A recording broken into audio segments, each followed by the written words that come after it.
Hello everyone, I am TrishaGabrielle and I am back with another video.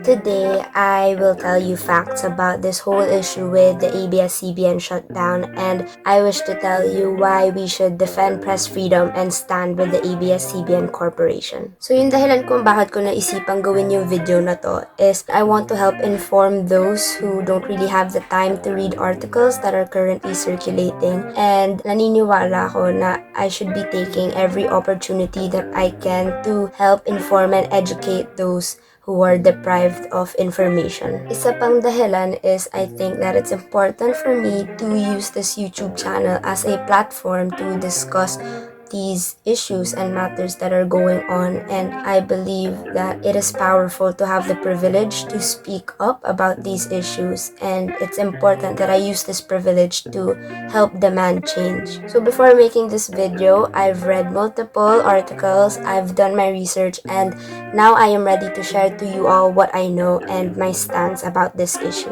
So just for the sake, for those, if ever meron man na nanonood who doesn't know about ABS-CBN Corporation, ABS-CBN is the country's largest and leading media network. They provide viewers with news, talk shows, afternoon shows, soap operas, and special sports coverage. And the current CEO of ABS-CBN Corporation is Carlo Katigbak.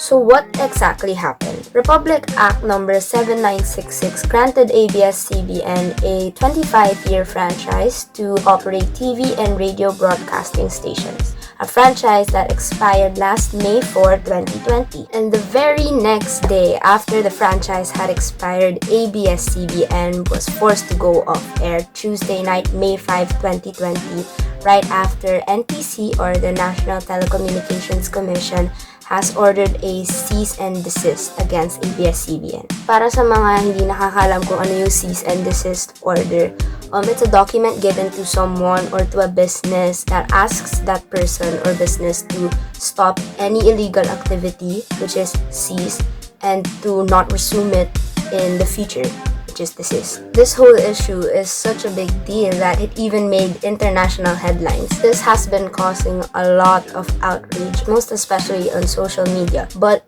there are still some who actually still celebrate the whole shutting down of ABS-CBN. Okay, ano ba yung law? Well, according to my research, Radio Control Law Act number 3846 states that no person, firm, company, association, or corporation shall construct, install, establish, or operate a radio transmitting station, a radio receiving station used for commercial purposes, or a radio broadcasting station without having first obtained a franchise therefore from the Congress of the Philippines.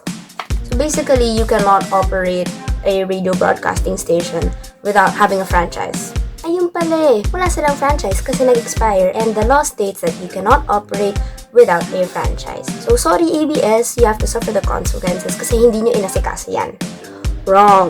The company has actually been filing for a renewal of franchise since July 1, 2019, and for some weird reason, the House of Representatives are not paying attention to this. They've been sitting on it as well as other bills that support the renewal of this franchise. And what really is weird is the fact that other broadcasting stations has gone through quicker processes of renewals. So parang, ano meron? Bakit sila ang bilis tapos yung sa ABS-CBN na-ignore? I mean, obviously, there's something going on there.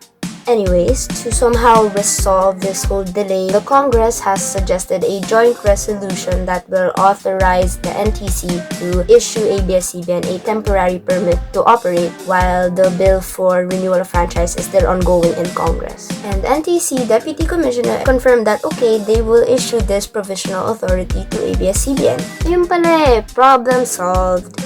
No again, because here comes Philippine Solicitor General Jose Caleda, who threatened the NTC about allowing the continuation of operations of ABS-CBN. This is when NTC issued the cease and desist order against ABS-CBN rather than the provisional permit. Okay, so sino ba tong si Jose Caleda? Sino ba yan? Siya ang ating Solicitor General.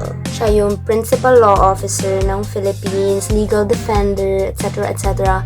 Basically, he has a very high position in the government. Like, really high. So back in Feb 10, this guy asked the Supreme Court to revoke the franchise of ABS-CBN. He accuses ABS-CBN of offering PDRs or Philippine Depository Receipts to foreign investors, which he thinks is illegal because according to the 1987 Constitution, foreign ownership over media entities in the country are illegal. But the thing is, PDRs, they're not illegal. PDRs are a financial instrument that allows foreigners to invest in companies without actually owning any part of it. And ABS-CBN has confirmed that the PDRs given were actually approved by SEC or the Securities and Exchange Commission and the Philippine Stock Exchange. Pero may isa pang accusation si Mr. Jose Calada, and it's all about the launching of the KBO TV or Kapamilya Box TV pay-per-view channels. So sinasabi niya na ABS-CBN launched this without having the proper permits to actually